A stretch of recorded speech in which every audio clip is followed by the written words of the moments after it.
Did you know that there is a capital city that was built for millions of people but remains practically empty? And that the US wasted $17 billion for a mega project that was never even used and remains completely useless to this day? Today, we will explore 5 of the most useless mega projects in the world.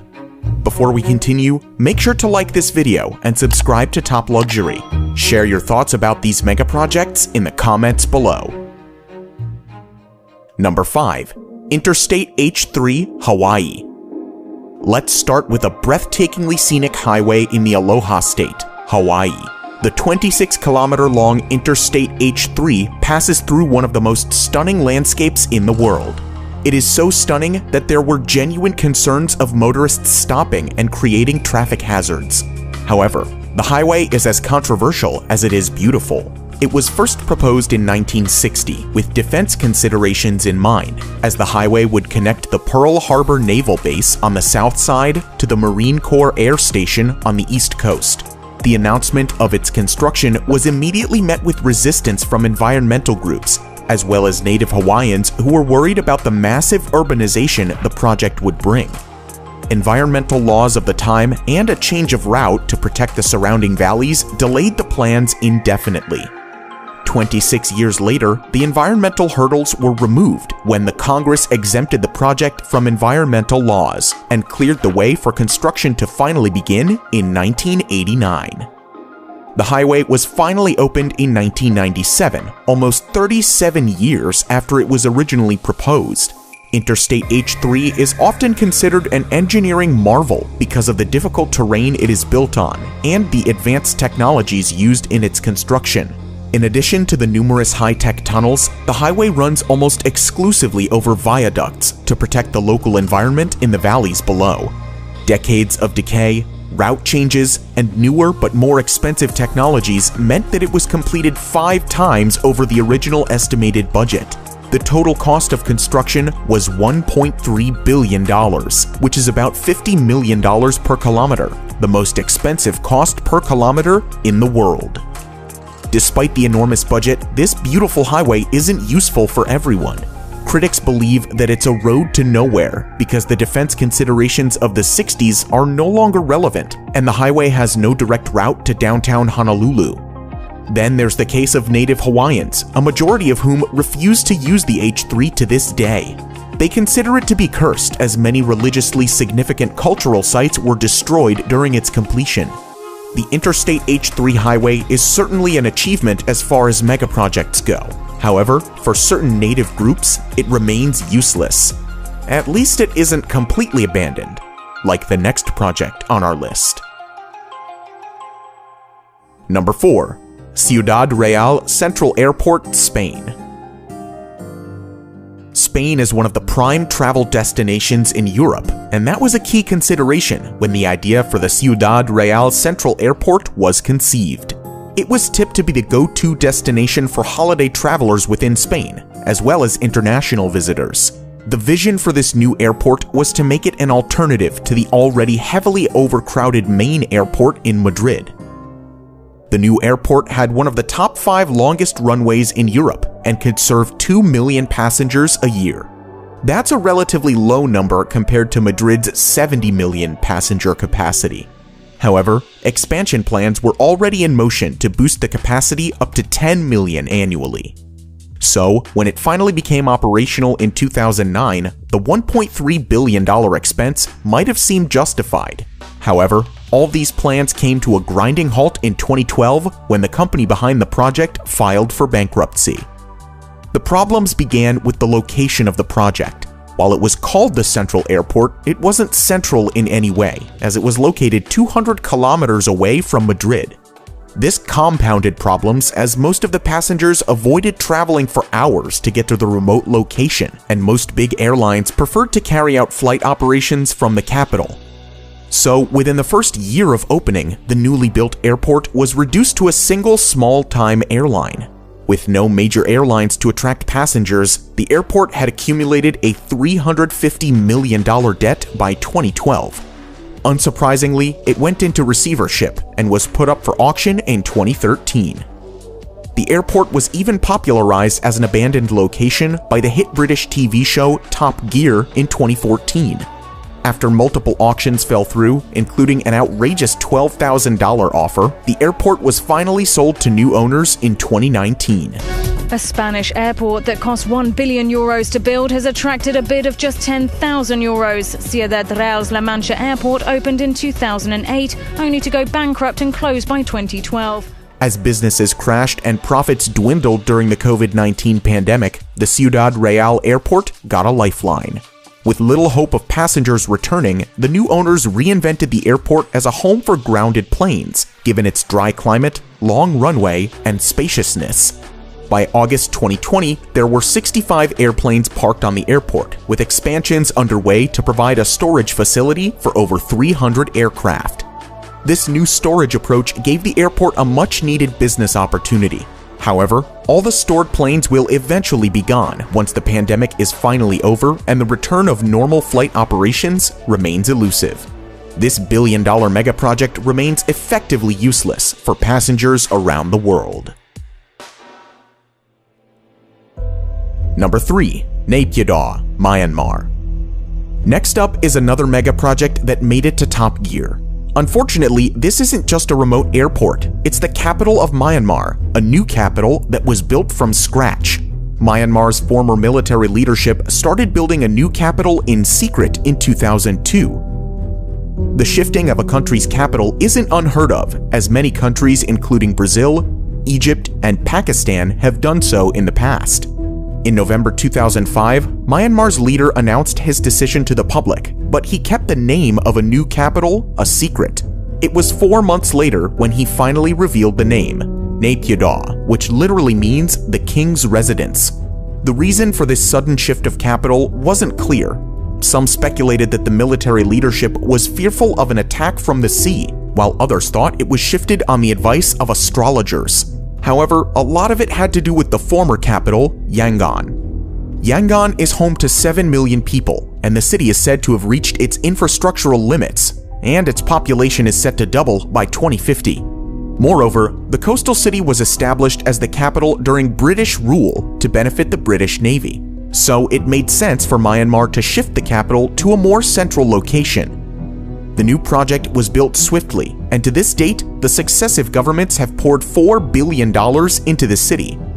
Naypyidaw seemingly has everything to attract visitors: a 20-lane highway, over 100 luxury hotels divided into 3 hotel districts, golf courses, museums, and even a 99-meter-tall replica of a landmark originally situated in Yangon. But there's one essential component that remains missing: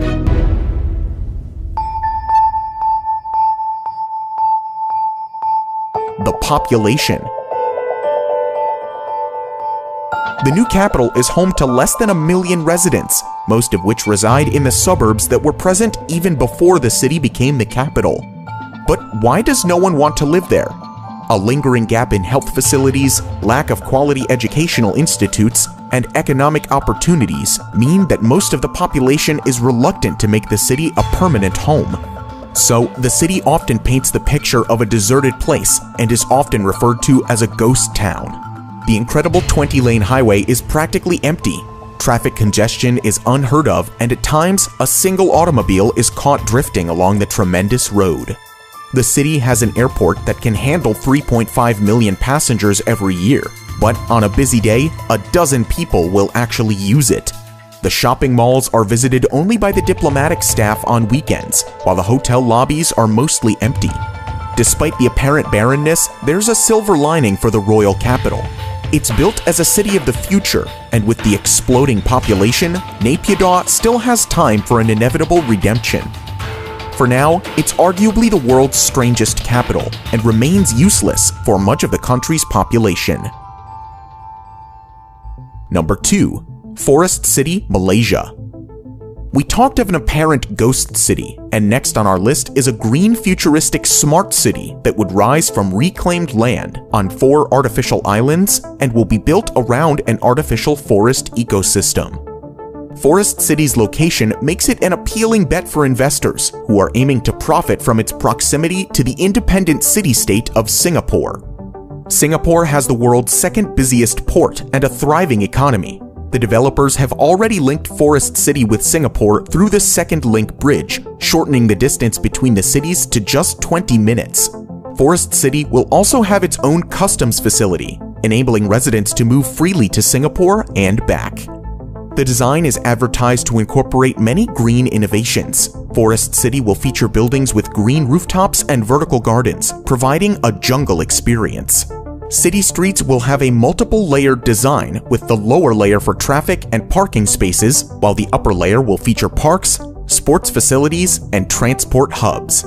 The city will be powered exclusively with renewable energy and will be completed by 2035 at a cost of $100 billion. One of the 4 proposed islands is close to completion, with 50 apartment buildings, golf courses, swimming pools, and beaches on board.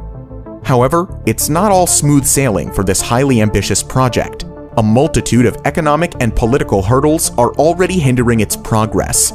The project is being funded mainly through China, and Chinese residents virtually had a free pass to the city in the first few years of its construction. As a consequence, wealthy Chinese investors who couldn't afford the soaring prices of apartments in their own country rushed to Forest City. By 2019, 80% of the property owners were Chinese. Even the street signs were in Mandarin, and the few schools that opened in the area were offering Mandarin courses. The native Malaysians simply can't afford to buy these apartments as property prices are set with only the Chinese markets in mind. This influx of Chinese investors caused a public outcry, with opponents of the project calling it a new form of colonialism. So, after a change of leadership, the returning Prime Minister Mahathir Mohamad banned foreigners from owning property in the Forest City. Many foreigners started leaving the city, and new investors were discouraged. The next major setback came in the form of the pandemic and the worldwide travel bans.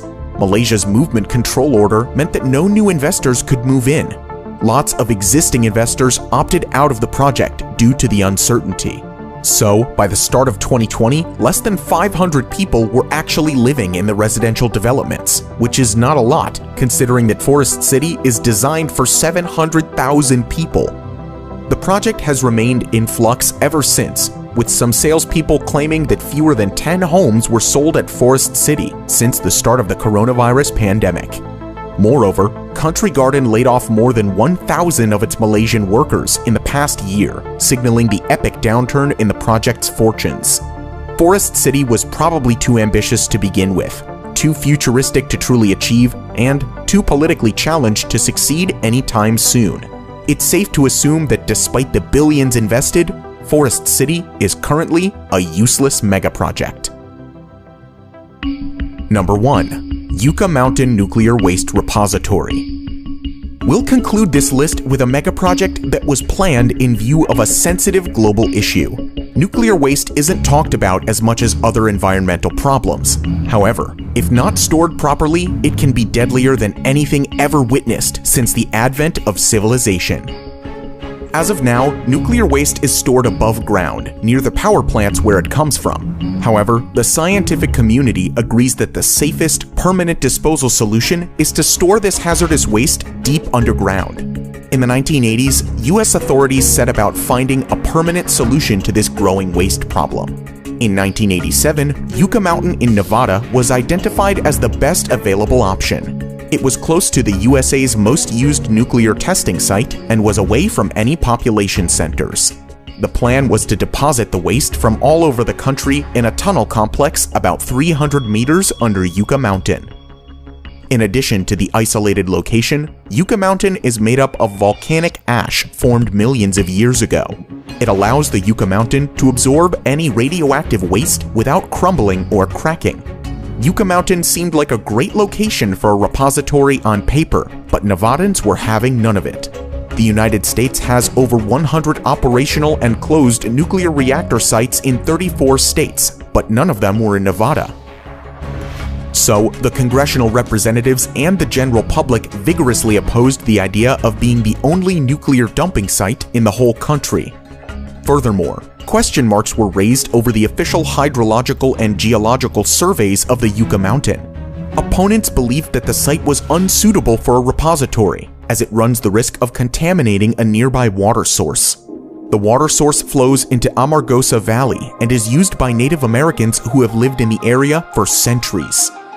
Despite the opposition, the project won approval in 2002 and the Department of Energy resumed construction. However, Nevada's opposition only grew stronger. They contended that routine exposures during the transition will stigmatize Nevada's residents and affect tourism in the state. For the opposition, the only reason Nevada was getting the repository was because of its lower population and smaller representation in Congress.